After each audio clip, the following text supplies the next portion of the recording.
The Myers-Briggs Type Indicator, MBTI, not only gives us insights into our basic personality types, but it also gives us insights into our emotional intelligence. You know, our relationship within our personality. So be sure to watch the videos on interpersonal and intrapersonal factors as related to emotional intelligence. This is going to aid you in developing aspects within this intelligence.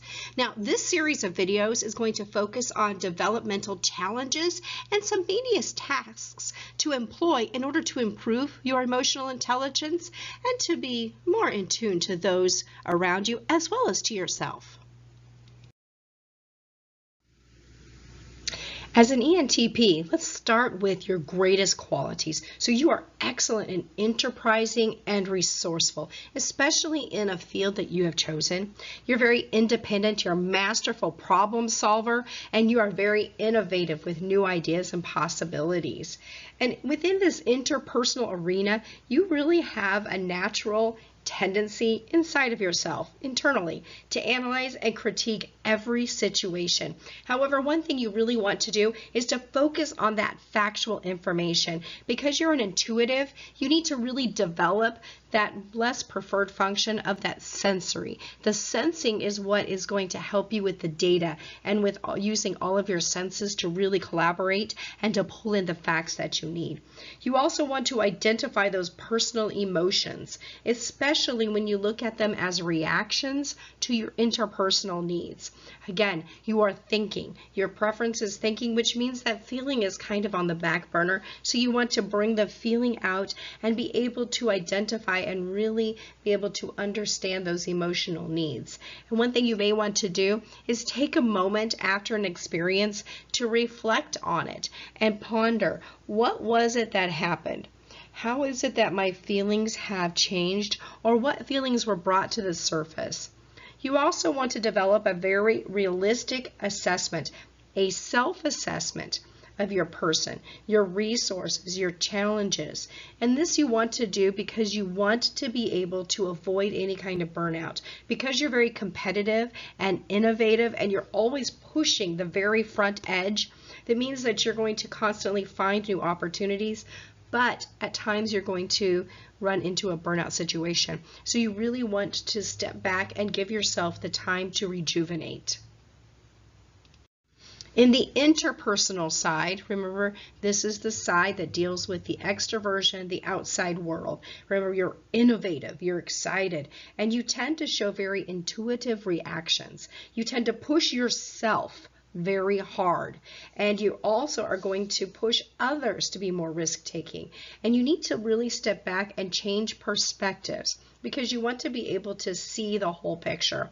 So some things you may want to do is to be less relentlessly assertive with your questions. You tend to question everything, and reduce that question and vary your pace. Since you're very quick-paced, you may want to slow down a little bit. Remember to change that pace up a little bit.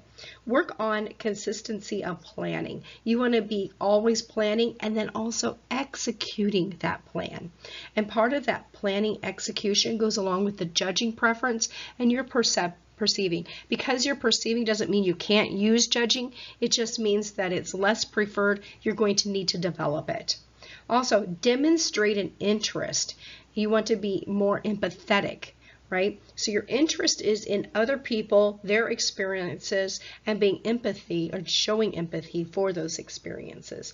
Lastly, you're very competitive. So let's pull back on the competitiveness and let's engage more in collaboration, especially when it comes to conflict. You're really not afraid of conflict, so you may want to take some time to see how the conflict is actually changing you in a way that is making you less productive so that you can use more collaborative situations.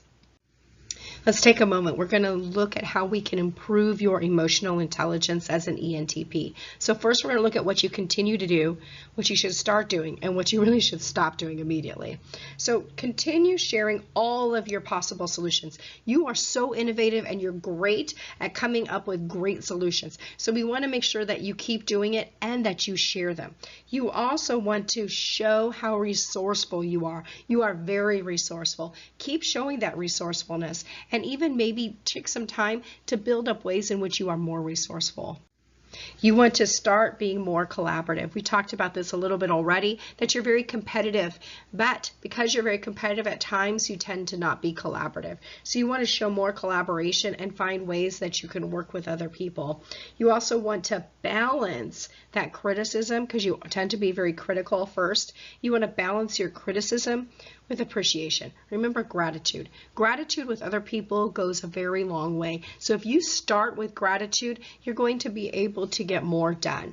One of the things that I have learned as an educator is that for every bad thing that you say, every criticism or negative comment you say, you need to balance that with 3 to 5 positive things. That may seem like it's very out of balance, but people are going to focus on the negative instead of the positive. You want to make sure that you show that appreciation and that other people know that you appreciate them. Things to stop. Competitiveness. You are competitive in everything. So maybe you just want to take one space in your life and say, okay, I'm going to get rid of competitiveness in this arena. In this arena, I'm going to be collaborative. And it doesn't have to be just in a role, say at work or at home. Instead, maybe you just want to say, in this task, I can take this task. You may want to try it for just one day or a couple of hours and see what happens. You may find that other people react to you differently, and you're going to get more things done because you're collaborating more. The other thing you tend to do is you overextend yourself. Because you come up with so many wonderful ideas, you really feel the urge to keep getting new ideas and to keep finding more information. Because of that, you tend to overextend yourself. So take some time to back off and to give yourself some time to finish things instead of taking on more.